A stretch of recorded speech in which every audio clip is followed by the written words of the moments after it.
We are here tonight to recommit ourselves to the quest for justice. We are nearing a milestone on December 12th, but it is not the finish line. This journey is as old as time, and it will continue well beyond December 12th. It will continue well beyond all of us. But let us not be discouraged by the length of this journey. No, let us not be discouraged. Let us be encouraged by the fact that this journey is eternal.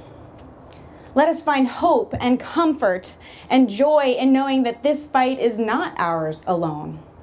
It's not all on our shoulders, but it is firmly ours. The path has been paved for us by generations before. We are surrounded, we say in my tradition, we are surrounded by a great cloud of witnesses, whose witnesses give us courage, whose writings give us vision, whose examples show us the way. Their struggle is our inheritance, and we are rich because of it.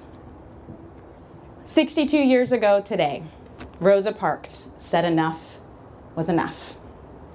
She was just a little thing, just a woman, just another black in the South. She inspired many more to peaceful protest. She showed this country and the world that violence belongs to the oppressor, but peace belongs to the righteous. She showed how saying a cool, calm, and collected no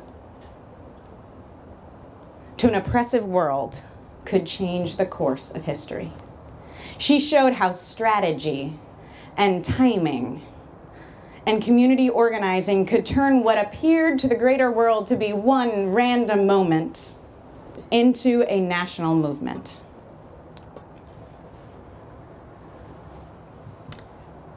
We've talked a lot about Doug Jones tonight and his prosecution of the men who bombed the 16th Street Baptist Church. The case could have been prosecuted sooner. The information was available. But it took a man like Jones to get it done.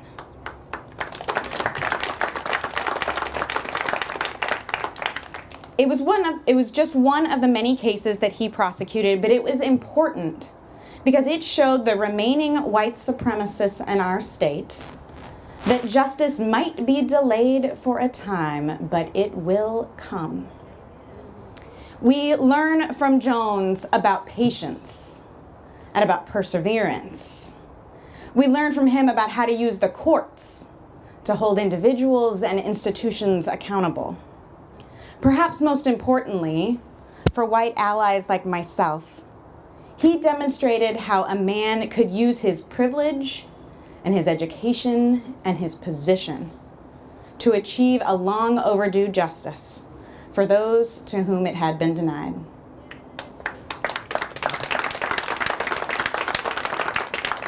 Today, we also raise up a number of other heroes.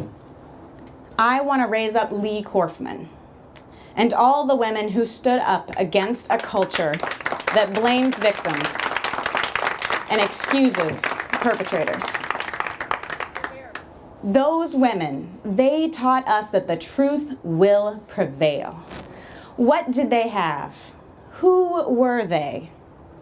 They didn't have power or status, just the truth. But the truth is enough. They inspired thousands of other women to come forward and tell their truth and to hold many men with much power accountable for their actions. Thanks to these women, our country is undergoing great purification, a much-needed cleansing, to rid ourselves of this festering infection of rape and sexual abuse and misogyny. The path of justice is today, but it also goes back as long as we can remember. It goes back to heroes like Queen Esther from the Bible. When she found out that her husband's court members were planning a genocide of the people, of the Israelites, she refused to be complicit. She refused to stand by and watch as someone with much more power than her committed an atrocity, and so she came up with a cunning plan. She was smart and strategic and used what she had available to her to make the change and save her people. We have learned from her that there is no tool we won't use to get justice. Now, heroes are not just people we read about in books. No, this great cloud of witnesses is made up of everyday people. People like my mom, who doesn't know that I'm about to say this about her. I remember as a child, she was driving with the two of us kids in the back seat of the car. And as we drove along, we witnessed 4 men standing over a fifth, beating him with chains and zippers. And my mom looked back at us. We couldn't have been more than 6 and 8, and said, "Lock your doors." And she pulled right up alongside those men and rolled down her window and said, "You stop it right now. You pick on somebody your own size. You don't gang up on someone like this. You stop right now." And they came right up to the car and they stared her down in hopes that she would drive away afraid. But she did not. She said, "You will not do this in front of my children. You will stop."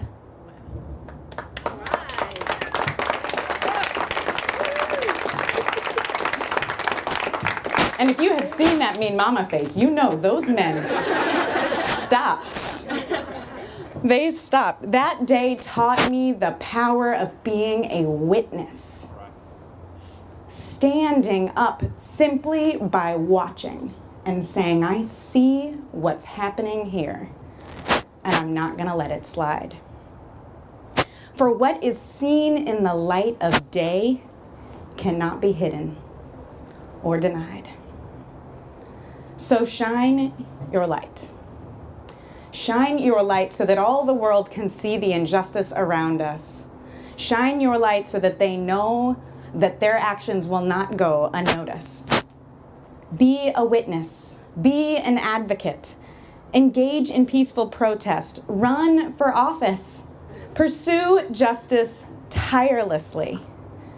Run and do not grow weary. Walk and do not grow faint. We learn in John 1:5 that the light shines in the darkness, and the darkness shall not overcome it. Your struggles, you civil rights heroes that I see in front of me today, you are the light that this country needs. We may not get to see the promised land, but we will make sure our children do, that our grandchildren do. My name is Tabitha Isner, and I am running for U.S. Congress. I'm proud to be on the path with Rosa, and with Doug, and with Lee, and with Debbie. And I can't wait to walk with you.